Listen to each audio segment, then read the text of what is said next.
ప్రపంచాన్ని జయించిన చెంగిజ్ ఖాన్ భారత్లో అడుగుపెట్టడానికి ఎందుకు భయపడ్డాడు? చెంగిజ్ ఖాన్ ప్రపంచాన్ని జయించిన వీరుడిగా చరిత్రలో నిలిచిపోయాడు. సుమారు 8 శతాబ్దాల క్రితం మంగోలుల సంచారి తెముజిన్ ప్రపంచంలోనే అతిపెద్ద సామ్రాజ్యాన్ని నిర్మించి చెంగిజ్ ఖాన్గా చరిత్రలో నిలిచాడు. ఆఫ్రికా నుంచి మొదలుకొని అనేక దేశాలను జయించుకుంటూ భారత సరిహద్దు వరకు తన సామ్రాజ్యాన్ని విస్తరించాడు. అయితే భారత్లోకి మాత్రం అడుగుపెట్టలేదు. భారత సరిహద్దు నుంచే వెనుదిరిగాడు. చెంగిజ్ ఖాన్ ఈ నిర్ణయం వెనుక అనేక కారణాలున్నాయి. కటిక దారిద్ర్యం నుంచి మహావిజేతగా బైకాల్ సరస్సు ప్రాంతంలో 1162లో జన్మించాడు చెంగిజ్. చిన్నప్పుడే తండ్రికి శత్రువులు విషమిచ్చి చంపేశారు.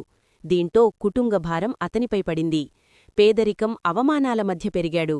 13ఏళ్ల వయసులోనే సవతి సోదరుణ్ణి హత్యచేసి పోరాటాన్ని ప్రారంభించాడు. తనకన్నా పెద్దవాడైన సోదరుణ్ణి వారసుడిగా భావిస్తాడని చంపేశాడు. ఇది ఆయనలోని క్రూరత్వాన్ని తెలియజేస్తుంది.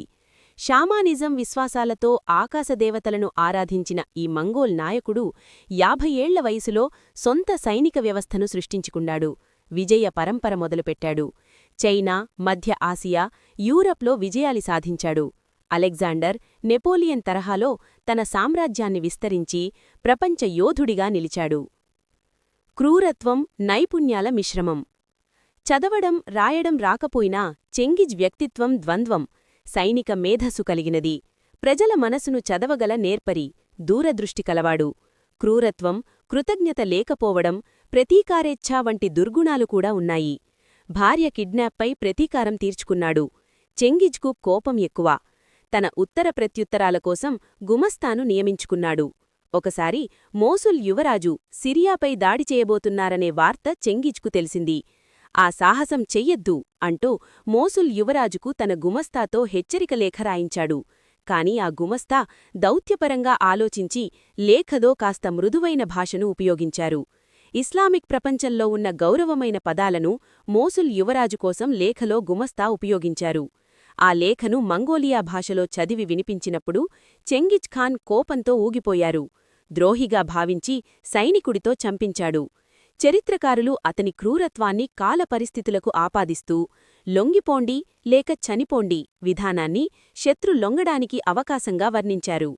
జమూగా యుద్ధంలో విషబాణంతో గాయపడినప్పుడు సహచరుడు జల్మే ప్రాణాలు కాపాడినా కృతజ్ఞత లేకుండా వ్యవహరించాడు.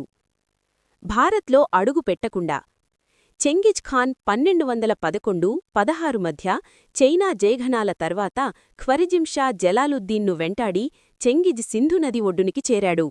3 వైపులా చుట్టుముట్టి జలాలుద్దీన్ సైన్యాన్ని ధ్వంసం చేశాడు.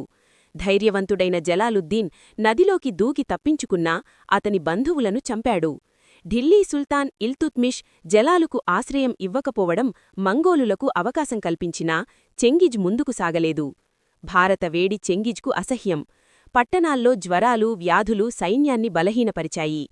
10,000 గుర్రాలకు రోజుకు 250 టన్నుల మేత, నీరు అవసరం.